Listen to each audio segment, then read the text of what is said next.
la déesse polynésienne. La rue centrale est large et accueillante, bordée de baraques blanches, aux toits légèrement inclinés. Toute la ville est dehors, à flâner, travailler et profiter de l'air doux et chaud.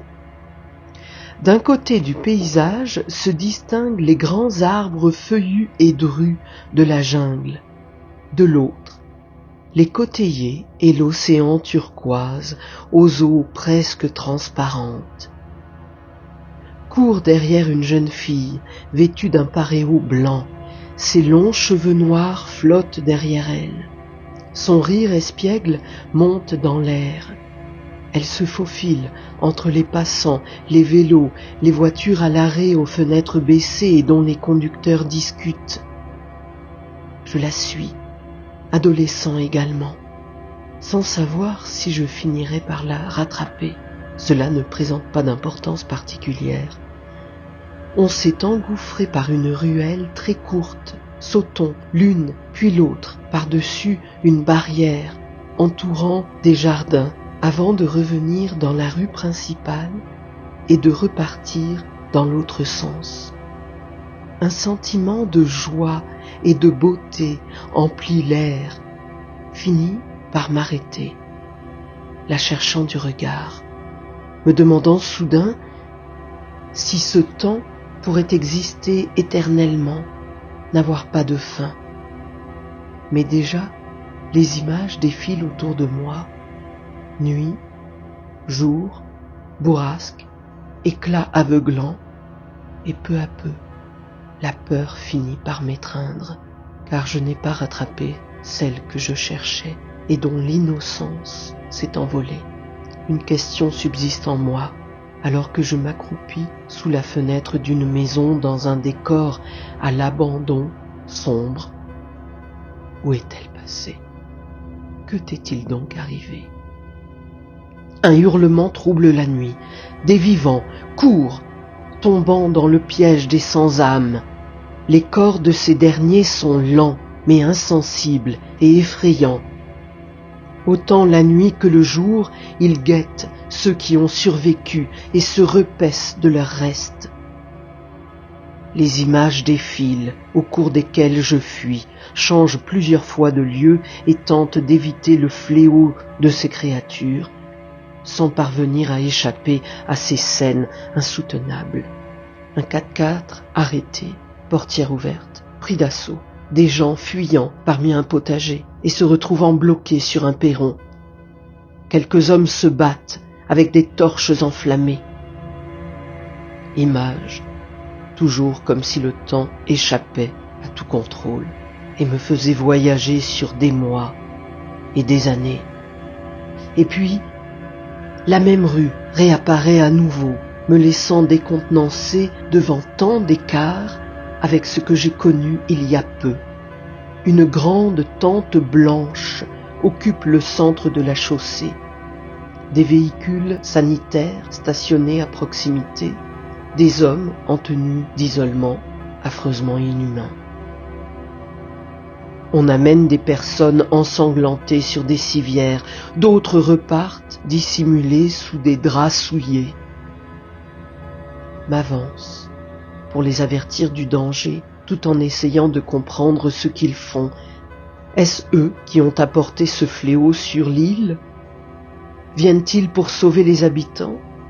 Était-ce avant ou après que tout finisse par s'éteindre? Et plus important encore, comme surgissant toujours au-dessus de tout cela, est-il possible encore de sauver la jeune fille aux cheveux noirs? Le paradoxe temporel s'emballe à nouveau, mêlant les époques, les rues où je courais adolescent, les nuits et les journées de terreur. Et à présent, ces tentes qui reviennent, finissent, éventrées, puis en feu. Des véhicules de secours disparaissent, devenant ailleurs épaves carbonisées. Des formes affreuses avancent en silence, leurs combinaisons percées de 10 blessures au moins. Pleine nuit, suis dissimulé contre les rambardes d'une maison en bois. Seule la lune offre un peu de clarté, plus aucune lumière humaine, m'étend au sol de peur d'attirer l'attention, puis me rapproche d'un fauteuil en osier derrière lequel je tente de me dissimuler. Les formes noires déambulent toujours, elles surgissent où on les attend le moins. De l'autre côté d'une fenêtre, entend l'intérieur d'un home déserté, ou se relevant d'un coup entre les herbes hautes après avoir dégusté des restes au sol, avançant par 2 ou 3 comme en chasse. Ne sais pas comment ai eu le courage de simplement bouger et contourner la maison, penché en avant, presque accroupi, parvient au coin de la demeure, jette un œil vers les bandes de terre au-delà. La jungle paraît m'appeler. « Viens jusqu'à moi », susurre-t-elle dans ma tête. Et je sais qu'il n'y a aucun piège et que c'est là qu'il faut aller. Seulement, l'orée des arbres se trouve au moins à 500 mètres, après avoir traversé un terrain planté d'herbes hautes, puis gravi un talus sur lequel on m'apercevra forcément, et commencer à me glisser vers ce refuge sûr, cherchant toujours à me dissimuler. Cette fois, sous la surface des herbes hautes, vois soudain déambuler une, puis 2 silhouettes. Debout, l'une d'elles se rapproche à moins d'1 mètre. Coup d'adrénaline puissant à chaque face-à-face, bien qu'aucune ne parvienne à me voir ou me repérer. Enfin, parvient à disparaître dans la jungle. Court vers l'océan, sous la clarté à présent intense de la lune, et plonge dans les eaux limpides. M'enfonce vers les profondeurs, à grands battements des bras et des jambes, en suivant l'inclinaison sous-marine du sable, au milieu des coraux et des poissons aux 1000 couleurs. Et bientôt au-dessus de moi, un immense et haut ciel marin qui ondoie de 1000 reflets scintillants. La clarté de l'océan me permet de voir loin, comme si je découvrais un paysage fantastique, agité de reflets chatoyants. M'enfonce toujours plus bas et progresse à la recherche de réponses, d'une compréhension que seules les eaux paraissent avoir à m'offrir.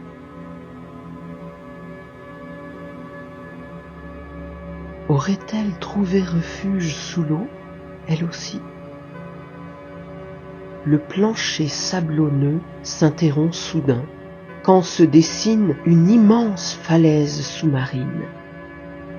Ne battant plus que des pieds, m'en approche et découvre un assemblage incroyable.